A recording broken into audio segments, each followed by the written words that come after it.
കാശ്മീർ യാത്രയിൽ നമ്മൾ തീർച്ചയായിട്ടും കണ്ടിരിക്കേണ്ട മനോഹരമായിട്ടുള്ള ഒരു ടൂറിസ്റ്റ് പ്ലേസ് ആണ് പാരി മഹൽ. ശ്രീനഗറിന് അടുത്താണ് ഇത് സ്ഥിതി ചെയ്യുന്നത്.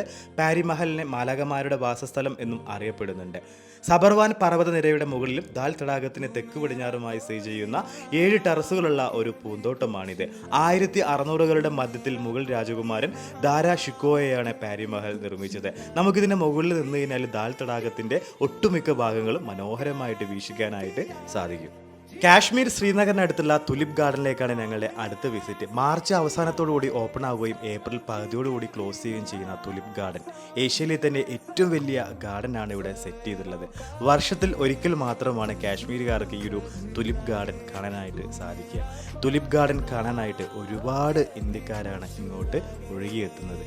കാശ്മീരിലെ കാഴ്ചകളെ മനോഹരമാക്കുന്നൊരു അടിപൊളി എക്സ്പീരിയൻസ് ആണ് തുലിപ് ഗാർഡൻ ഞങ്ങൾക്ക് സമ്മാനിച്ചത്. അങ്ങനെ സമ്മറിലെ കാശ്മീരിനെ കാണാൻ വേണ്ടിയിട്ട് വീണ്ടും ഒരു കാശ്മീർ യാത്രയിലാണ് ഞാനിപ്പോൾ.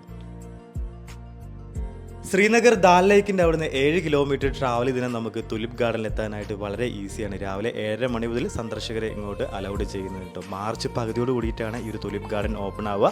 അപ്പോൾ കാശ്മീരിലെ 3 ദിവസത്തെ സമ്മർ ട്രിപ്പൊക്കെ കഴിഞ്ഞ് നേരെ ശ്രീനഗർ എയർപോർട്ടിലേക്ക്, ശ്രീനഗറിൽ നിന്നും എയർ ഇന്ത്യൻ്റെ ഫ്ലൈറ്റ് കയറി അങ്ങനെ ബാംഗ്ലൂരിലേക്ക്. കണക്ഷൻ ഫ്ലൈറ്റ് ആയതുകൊണ്ട് ബാംഗ്ലൂർ ഒരു 8 മണിക്കൂർ വെയിറ്റിംഗ് ഉണ്ടായിരുന്നു. അങ്ങനെ ബാംഗ്ലൂർ എയർപോർട്ടൊക്കെ ഒന്ന് എക്സ്പ്ലോർ ചെയ്യാനും പറ്റും. അങ്ങനെ നമ്മൾ രാത്രിയിലെ ആ ഒരു സൺസെറ്റ് വ്യൂ ഒക്കെ കണ്ടുകൊണ്ട് മേഘത്തിൻ്റെ മുകളിലൂടെ മഞ്ഞു മൂടിക്കിടക്കുന്ന കാശ്മീർ താഴ്വരയുടെ മുകളിലൂടെ ഒരു മനോഹരമായിട്ടുള്ള ഫ്ലൈയിങ് ആയിരുന്നു കേട്ടോ. എന്തായാലും അടിപൊളി ഒരു എക്സ്പീരിയൻസ് ആണ്.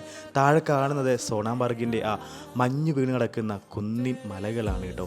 അങ്ങനെ ഒരു മനോഹരമായിട്ടുള്ള യാത്രയായിരുന്നു. വിൻഡോ സീറ്റ് ആയതുകൊണ്ട് രാത്രിയിലെ കാശ്മീർ കാഴ്ചകളും ബാംഗ്ലൂരിൻ്റെ ആ ഒരു ലാൻഡിംഗ് ഒക്കെ അതിമനോഹരമായിട്ട് കാണാനും ആസ്വദിക്കാനും സാധിച്ചു എന്നുള്ളതാണ്.